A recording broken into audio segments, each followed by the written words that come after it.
Hello, guys, and welcome back to the Nikki ExotiKa show. And my next guest is none other than the awesome, fabulous Kevin Aviance. Hi, Nikki. How are you, baby? Good. I'm doing well, thank you. Oh my God, you look like you just walked off set for the new Matrix movie. I feel so comfortable in black. So you know what? I love it. You're always getting ready for somebody's funeral.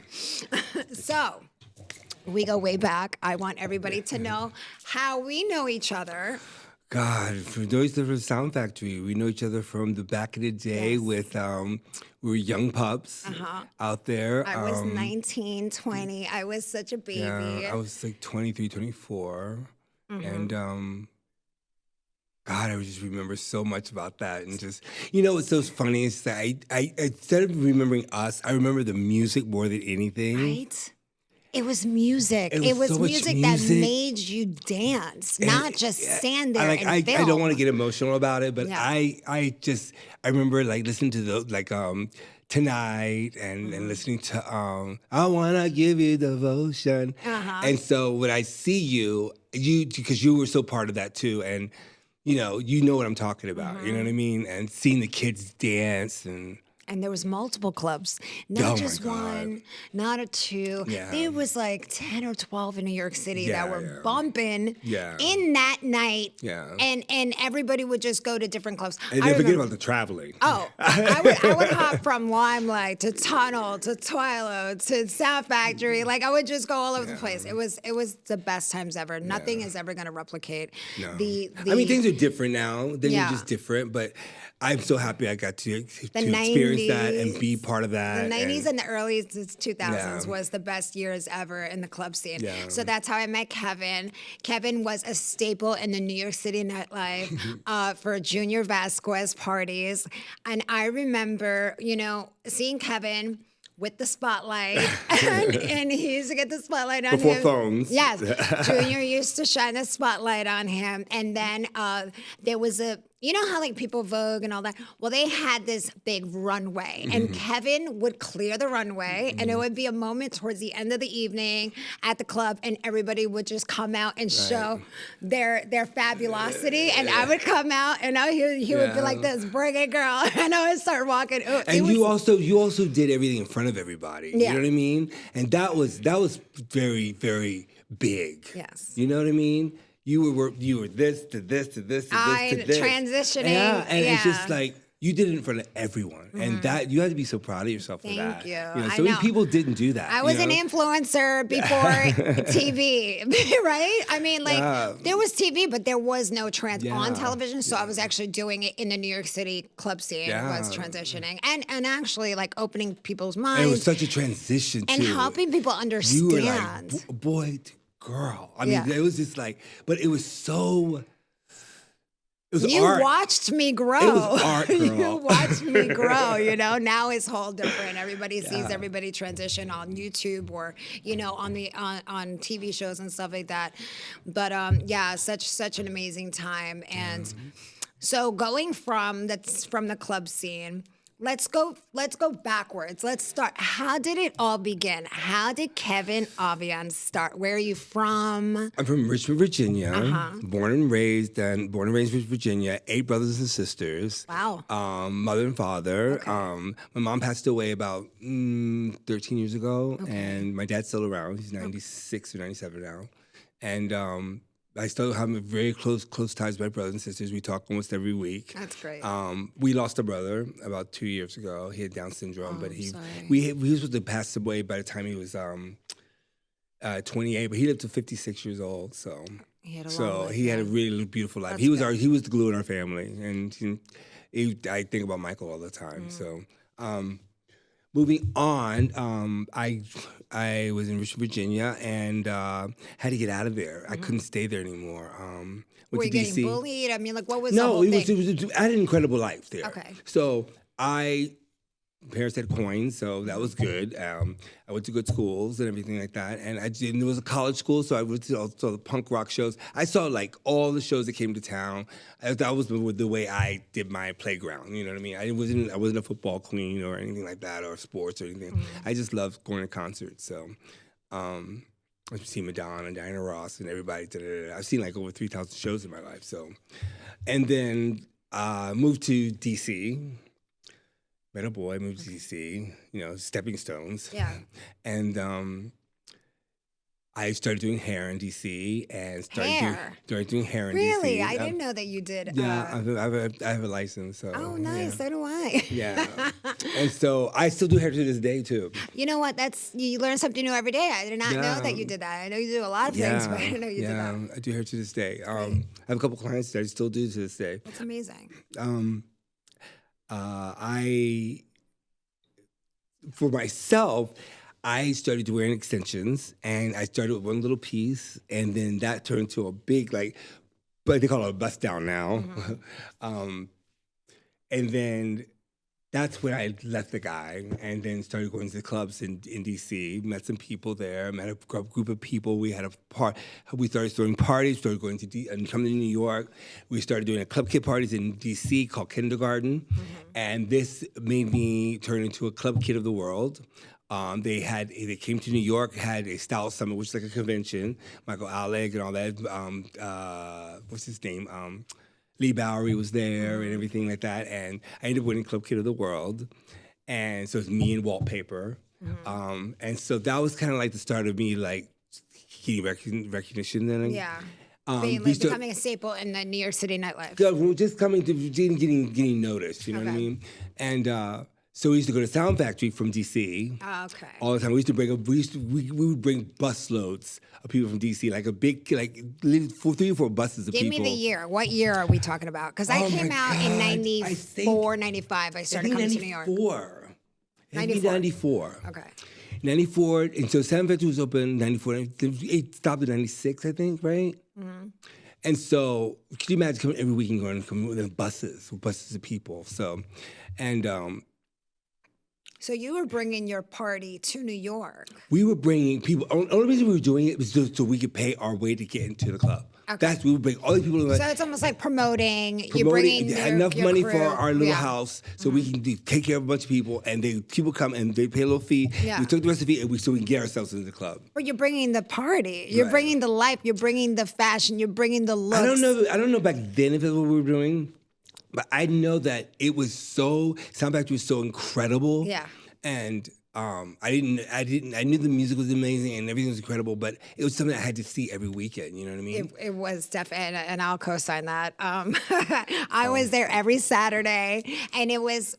Remember Princess? Princess used to be there sitting, reading everybody. My favorite person was Angie Extravaganza. Oh, Angie! I never got to meet Angie. Angie was my favorite person there. She was like this. She was like mama. You know what I mean? She was like this. She come in her jeans and her things and hair tied up and that, And I was so impressed with the House of Extravaganza so much. They were mean. Yeah. They said, let me have My it. house has been mean. But I appreciate them letting me have it. And scary. It's very scary to me. But I love them so much. It's so funny, you think people are going to be around forever and ever, and they're not, And it's just like David Ian and Willie and, Melissa. I used to live with these kids just to watch the drama, Yeah, the biggest staples in the New York City, club scene, out of houses and ballroom scene kids would be the House of Extravaganza and the House of Ninja. Yeah. We're always at the New York City clubs, especially Sound Factory. The characteristics, the bigness of who they were was just it was phenomenal to meet these people and to be part of this whole thing and to get recognized during that time. Yes. Then I moved to Miami, South Beach. Before moving to New York, I went to South Beach. And so after DC, you moved to South Beach? Yeah, South Beach. I heard about this drag troupe there. Uh-huh. And so I went there and got my training, you know what I mean? And with Kitty Meow and Adora. Oh, I love Kitty Meow. And they took me under their wing right away, and we had some stuff back and forth. But they were my family to this day. And so they just would work every night in these little bars and do these little cabaret shows. So I brought my numbers and everything and performed. And I was only there for 2 years, and then I left, and then finally came to New York. Okay. Yeah, South Beach was fun back then. And then that's where you became a superstar. Yeah, but moving to New York, I was like, it was very wig wearing. I had big tits. And things were not. You took out your implants. You were like, I would wear big like tits. a double D, like this, and then like big 3-4 wigs. I really love the mud flap girl, so I really wanted to do mud flap and long I don't think lingerie. I've ever seen that era of Kevin Aviance. Yeah, and lingerie. So you had these looks, you had the boobs, you had the wigs, wigs, everything like that, and then like the big, like I said, like the mud flap girl was the thing I wanted to look like, and because it was like it was a silhouette, but when the light came on, it was like wow. So that's what I love. Scared me. Like she's a big one, and so then I met a guy named Cesar Galindo in New York, and when I left Miami, I came to New York, and Juan Williams, my mother at my house. She said, "Come to New York," and so I went to New York. I met a guy named Cesar Galindo, and we were talking, and I became his muse for his. He was a fashion designer, and he told me, "Kevin, you need to get rid of this hair and the wigs and the tits and all that stuff." I said, "Yeah, but what am I going to do?" He said, "Kevin, you don't need it." He said, "We put the clothes on you, we turn them around backwards, and that's it. Don't wear anything else." He said, "It's about fashion here," and I said, "Okay, well, let's do it." And it was more comfortable, It was lovely. It was lovely and. Little makeup and lashes, and I said, "Okay, let's go." And then it ended up being a hit at the Sound Factory that night. And I did the song called "The Pressure," and Junior came out of the booth and gave me flower. That. Yeah, it was incredible. So you basically you went from drag to more of androgyne, chic fashion. Yeah. Okay. Gender bending. Yeah. I mean, I love the body. I'm the obsessed with the bodysuit. I can't stop it. I have so many of them. I love it. It's so easy to wear. But they give me like that comfortable skin I love to wear. You know what I mean? So I feel very comfortable in a bodysuit. And that's all because of Caesar, Nice. So you were an icon in the New York City club scene. And then you got into singing. Yeah. I did. Well, I don't know if it's singing, but it was definitely some sort of rapping type talking thing. And you had a hit. And it's called Cunty. I know. I think a lot of people know that song. And I feel like God blessed me with a song that came from me, and says, "This is yours." Jarrell Black did, who also was working with Franklin Fuentes. They did, She's Tyler Moore, She's Mary, songs like that. And they had a big falling out. And so he was looking for somebody else. And then Steve Travolta introduced me to Jarrell. So we had some chicken and some grape soda, and he played the song for me. Dun, dun. I was like, "Ooh, girl, it's fierce," Dun, dun, wow. So it sounded so good. Dun, dun, dun, dun, and then the beat, right? He played the beat. And you just came out there and wrote the lyrics? Cunty. He goes, "Well, that's what we're going to call the song." And I just came with the lyrics. And the lyrics were mine because my family's all landscape contractors. So feeling like a lily, feel like a daisy, feel like an orchid, feel like an orchid. And he was like, "I'll get it back to you soon." You know what I mean? Yeah. And he got it back to us right away. And then Junior waited like at least 2 months before she played it. Every week he would wait for it. And finally I walked out of the club. I was so over him. And when I was walking out of the club, I was suddenly hear "da da" at the tunnel. Oh. And so we all go running back, and and that was history after that, Yeah, that song was so hot enough for Beyonce to pick it up on. Well, I mean, 20 years later? I mean, but you know what? Better late than never. I had lived a beautiful life, and things were great and everything. I had moved away from New York City. I was gay bashed. All these things that happened to me, and I was leaving New York and had come back to have a hip replacement. Had my hip replacement because I used to wear heels 24/7 all the time. And, walk around New York City in 6-inch stilettos all the time. We'll let you have it. Yes. And so moving back, I said, oh, well, I'm back in New York. I'm going to give a place. It's going to take like 2 years. So I had one. I had to wait a year to get the other one done. Oh, my goodness. goodness. It was just like really just hard. But then hard. After I had that done, I was like, well, I guess I'm going to go back to work, you know? Because I was like, not that I stopped. It's just kind of like, I always did stuff. I kept doing music. You get a little bit scared. I mean, like, you know, coming out and wearing certain things, you got to be careful. Yeah, and then it was just kind of like New York had changed. You know, so much had changed in New York. The New York City wasn't New York City anymore. Died. And it's like no more clubs or anything. Like, they were all in Brooklyn. Everybody's just, things had just changed. And I had been gone for a while. The scene, it just changed. Like a whole 360 was crazy. And then people weren't around anymore, and it's just like I didn't know what to do. But I was starting to go out and stuff like that afterwards, and just seeing what was out there. And I said, you know what? Let me get back on this pole. And you know, I give props to all those girls out there who are doing it and turning it out. But you know what? I didn't mean and all those pop, dip, and spins, honey. They're gonna get knee replacements soon. Like that's a lot. I just think it's great to like be able to, well, the balls I had to get back on it, to get back on this. But they didn't want it. They were. I was legendary, and I need to keep it that way. The House of Aviance. Yeah, Kevin was your girl. We love you, but you know, sit down. And I was like this. Oh no. Right. Oh no. And I tried. Pandemic happened.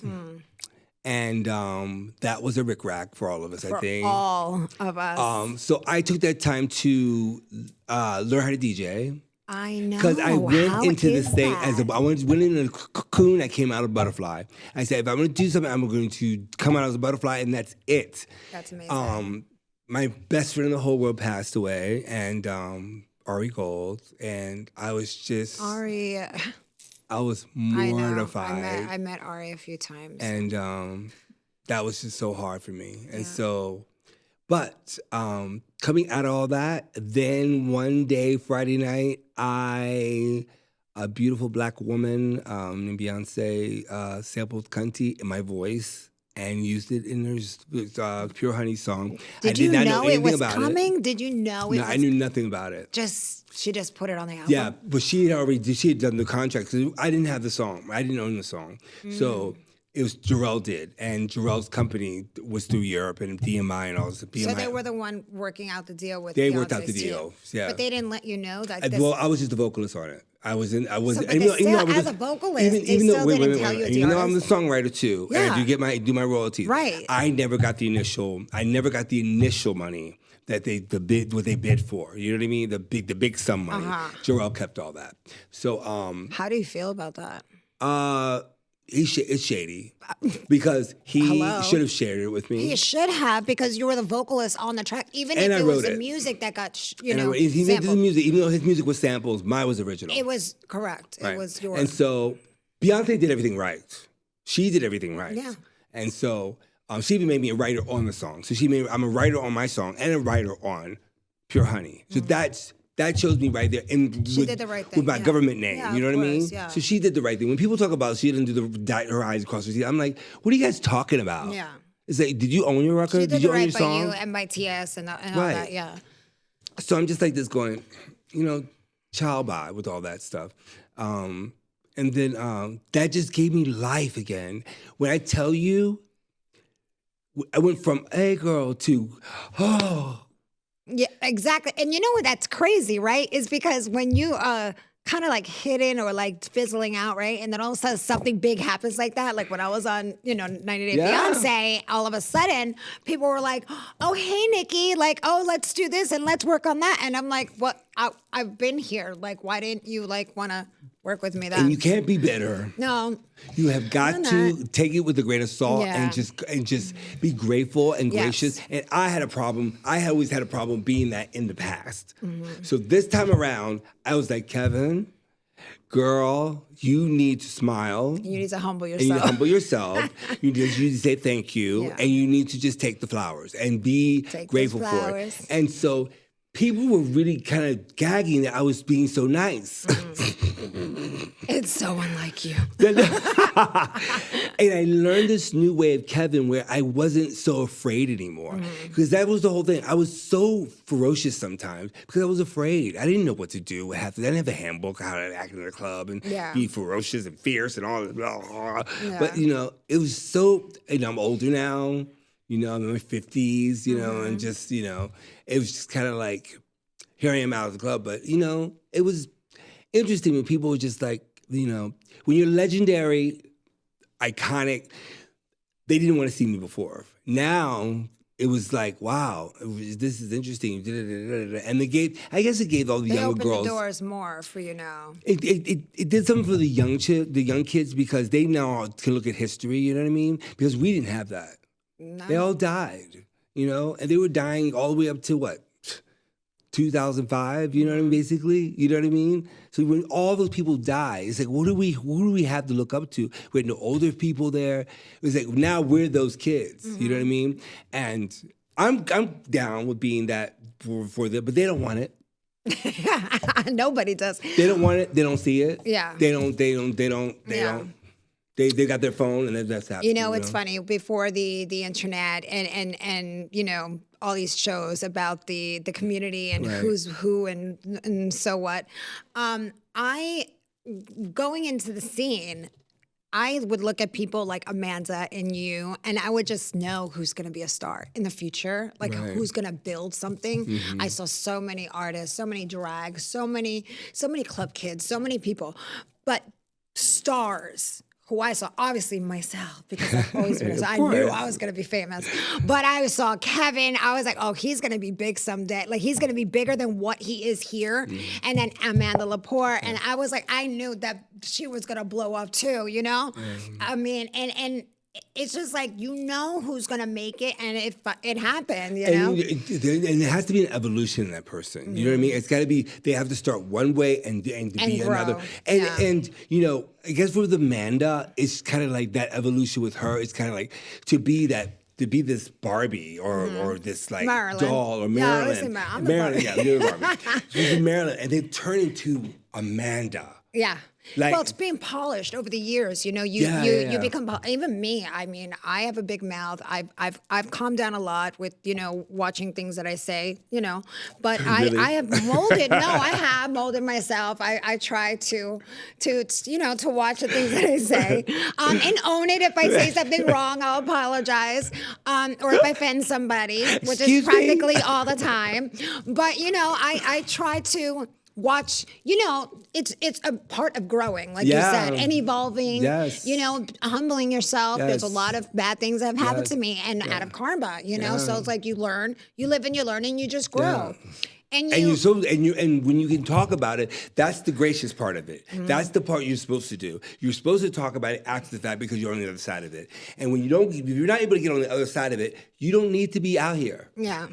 I can tell you right now, everything you're doing right now is a minuscule to what you are going to do, because you're going to have to do it again, and or pay it forward, or do something to counteract it, or whatever. It's just like no one has this no one has this this I'm the fiercest thing. I've seen the fiercest children go rancid, and I've seen the most rancid go beautiful. So it's like, you have to allow yourself to grow, and it's okay if you make mistakes. It's okay. It's totally okay. I wanted to talk to you about something before, we talk about your new projects and what you have going on, but I do want to take it down. It might be a little too depressing to talk about. You talked about you were attacked, and I want people, the community, to understand when things like this happen. How did you get what happened, and how did you get beyond it?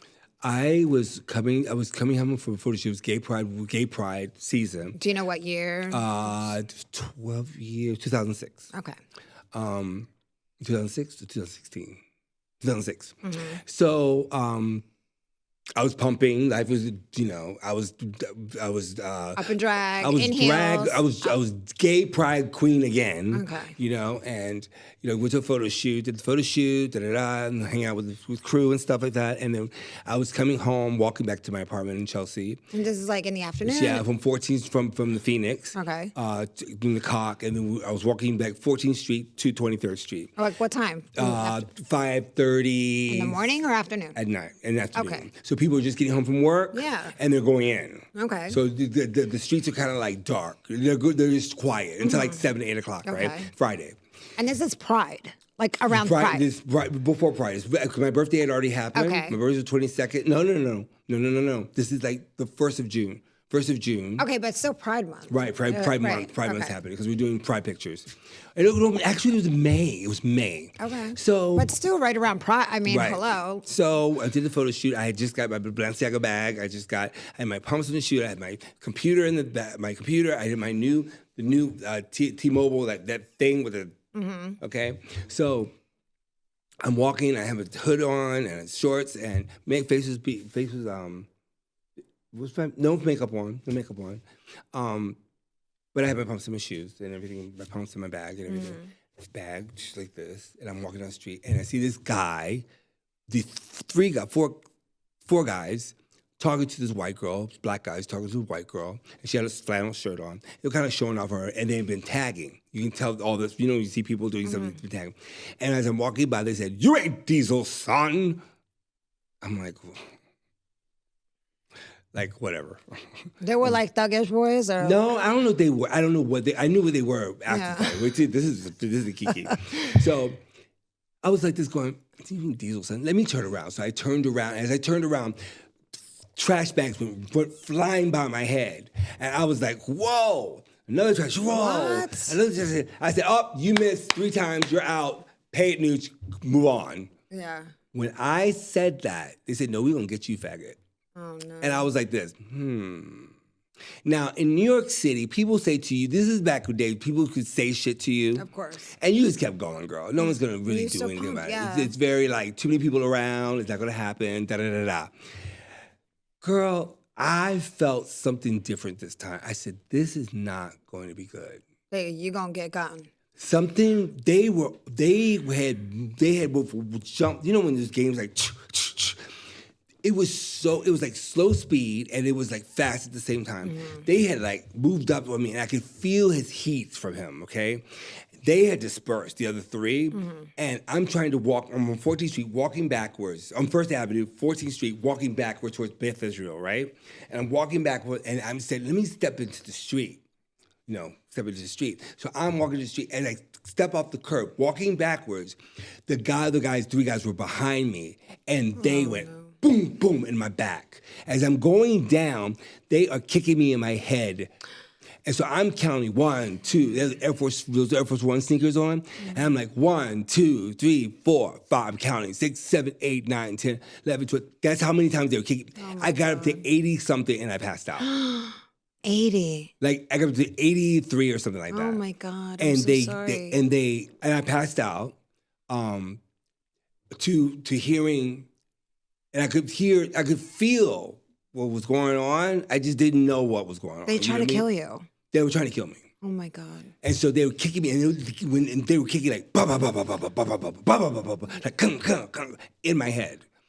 And so I was like, oh, okay. I woke up out of that. And I hear, you gotta get out of I was in the middle of the street. You gotta get out of the street. The cars are gonna hit you. No one can get me up. Oh my God. And I couldn't get in the street. So I woke up and I get up and I go, did they get him? I see the cop car. I said, did they get him? And my jaw is like this. And I'm like this going, oh shit, my jaw. And I had, oh my God. And I was like, oh my God, my jaw. God. And so I'm holding my jaw like this. And the others said, the cops came, they left. They thought it was like I'm in such shock because this is the first time I'm actually hearing the full story from you.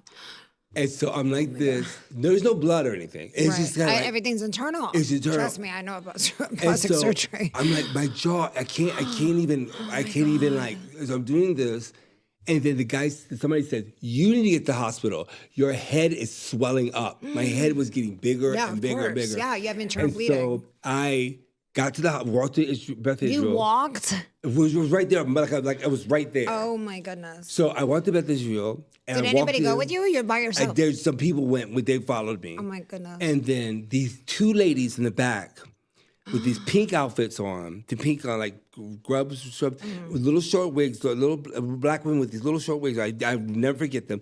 Picked me up and they sat me down in the back and said, "You're safe. You're fine. They got you. Just be quiet. Just be quiet." Yeah, don't talk.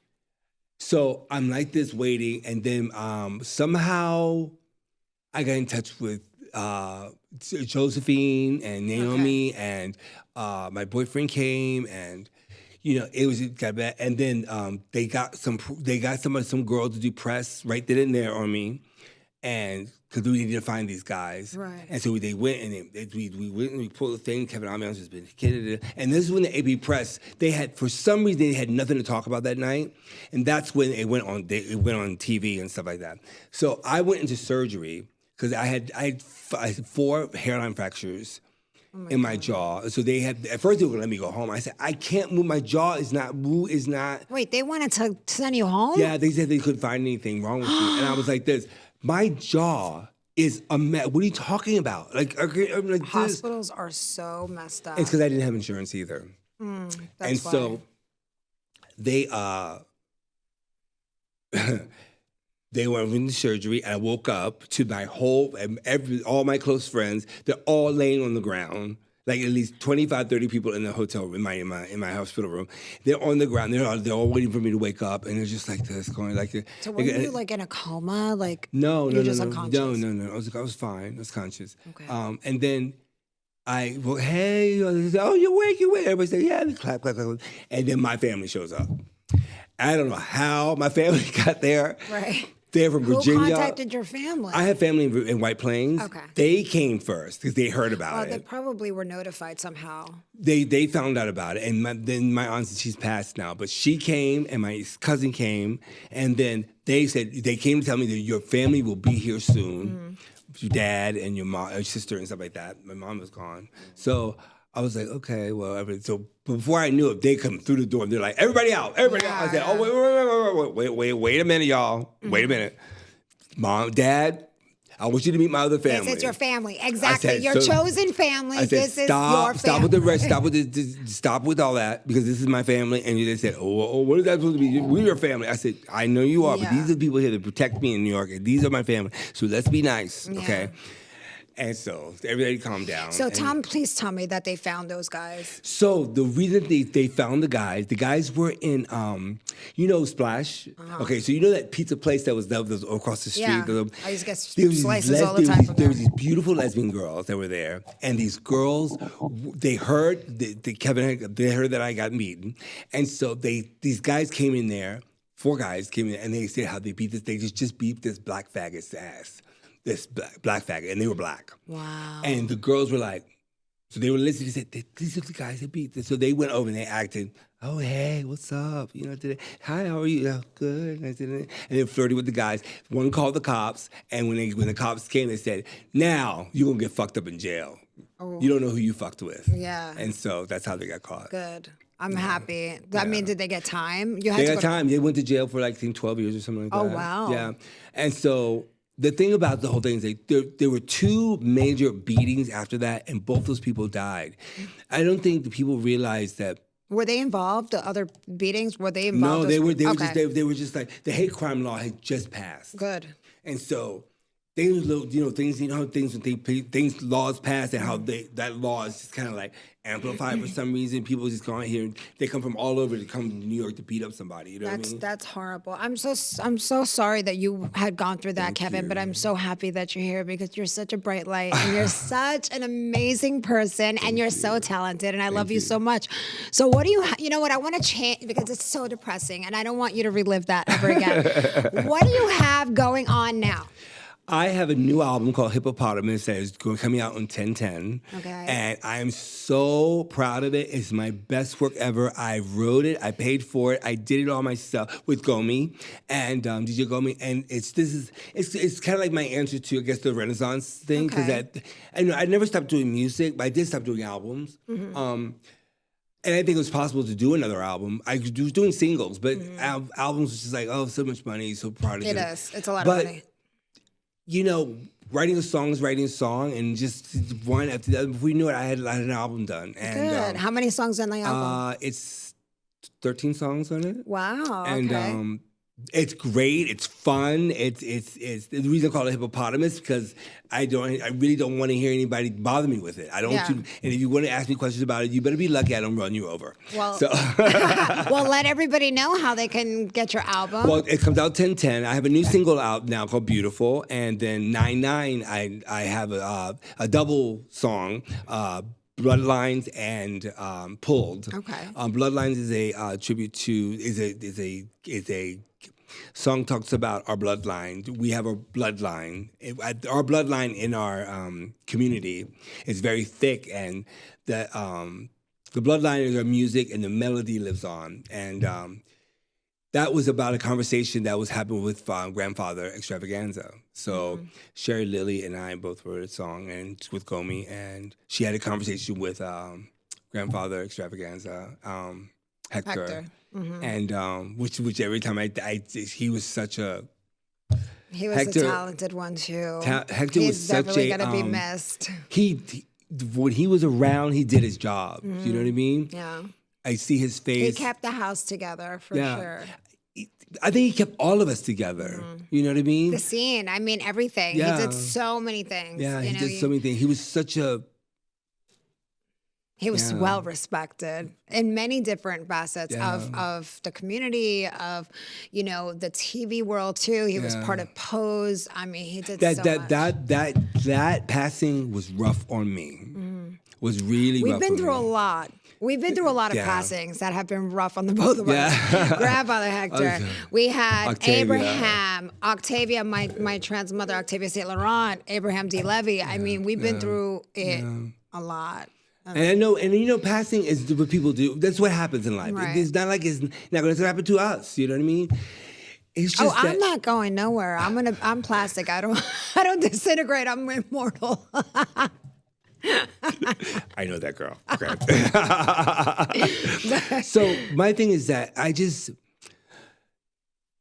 if you're here, turn it. You know, because. Make it count, like Titanic. Like that. It's so important to be our age and to live and to just like do it. And it's just like, I don't know how these other people are going to do it. You know what I mean? I just know that I think I'm very lucky, very blessed to be in my position where I am myself and be able to do what I'm doing and still make money and still be, what do you call it?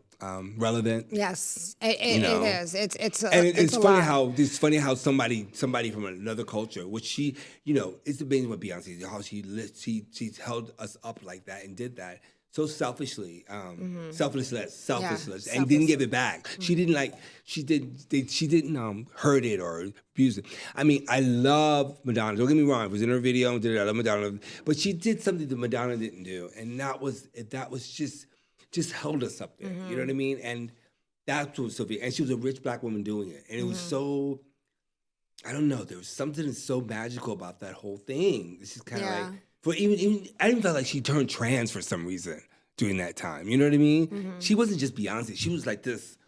Learning. Know? She was taking parts of our culture and what we do, and that's awesome that she showcased you guys because you deserved it. You know, you paved the pavement, you walked the walk. You know, hopefully one day I have my moment with Madonna. You know, where she samples a little piece of me or something, or collaborate. But hey, I am so happy you came on my show. Thank you for having me, darling. Yes, Len Evans, honey. I know, and you know what? Thank you, Project Publicity, Len Evans, for bringing the awesome, amazing, lovely, one of my very closest friends, Kevin Aviance.